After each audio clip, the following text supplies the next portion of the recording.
Hello everyone, today I'm going to be showing you how to replace your screen on your VersaForce, and we'll be using this toolkit. One other thing that will help you while doing this repair is some sort of heating device. I have a heat gun, but a hairdryer will also do. First thing we're going to do is heat up the screen a little bit. I'm just going to take my heat gun and go around. I'm not very hot, I'm at 150 degrees, not very hot at all. Once our screen has been heated up, we'll take our screen pry tool here and we will insert it opposite side of the button. You want to go straight down in between the screen and the bezel of the housing. You just want to get a little bit in and kind of work your way in. As you can see there, we are in between the screen and the housing.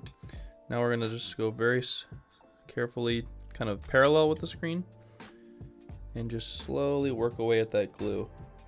Also, a little isopropyl alcohol can help. It's not super necessary, but it helps eat away at the glue a little bit. Stick it in there, kind of rotate it back and forth, just chew up that glue. We're going to do this on all four sides of the screen, and we can heat up again if we feel like that's what we need.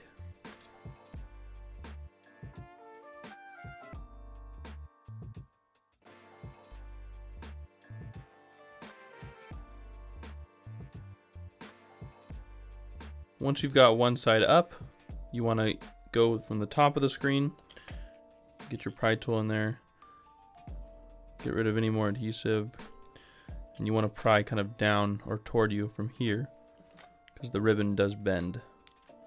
So from here,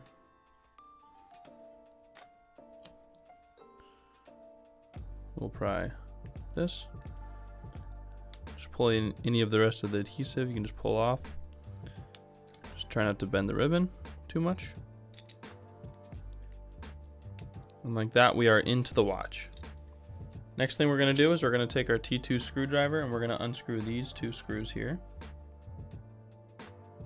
Once we've done that, we're going to take our plastic spudger and we're going to very carefully lift this heat shield out of place and just put it to the side with the screws. And then we'll rotate it and we're going to put this tip of the plastic spudger in there and just pop the screen off. I like to clean the outside of the housing, or the little where the screen sits. So I'll remove all of this old adhesive just so that the new adhesive sits properly. I like to use my spudger, either end or both ends, to clean it up. All right, now we've got a majority off. It doesn't need to be perfect, but we'll grab our screen, line it up. I like to sometimes fold just a little bit that screen ribbon like so. Line it up. And press down with your spudger. Does not need to be a lot of pressure. You want to try to feel if it's in there. And just nestle it in.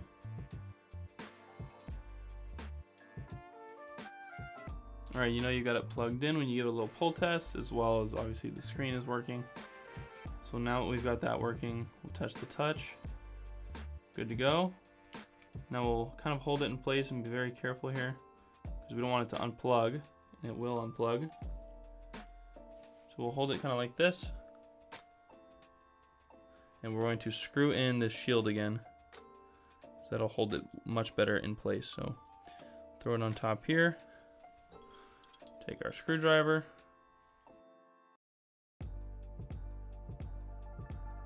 Now that the heat shield's plugged in, all we have to do is glue down the screen. Mine already has the tip on, but you'll take the blue cap off and screw the tip in. I like to start back here where the screen will sit. You'll run just a little thin line. You want to make sure that you get everywhere though, so it creates a proper seal. So I'll start with that side, and I'll fold this out and just go along this inside of the bezel.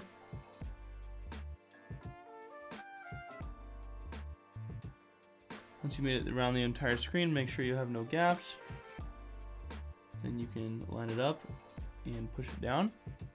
And it helps to have a paper towel to clean up the edges and the excess glue. Take the paper towel, with the toilet paper. Just brush off any excess glue. The more you clean up now, the less you have to at the very end. You just give it a little rub, make sure that it's not moving around. And then I will take a clamp and set it in the middle of the screen so that it will evenly divide the pressure, but you can just use something heavy like a heavy book or even like a 5-pound weight, just something to apply constant pressure that's decently heavy. And once you've done that, you have officially completed your repair on your Versa 4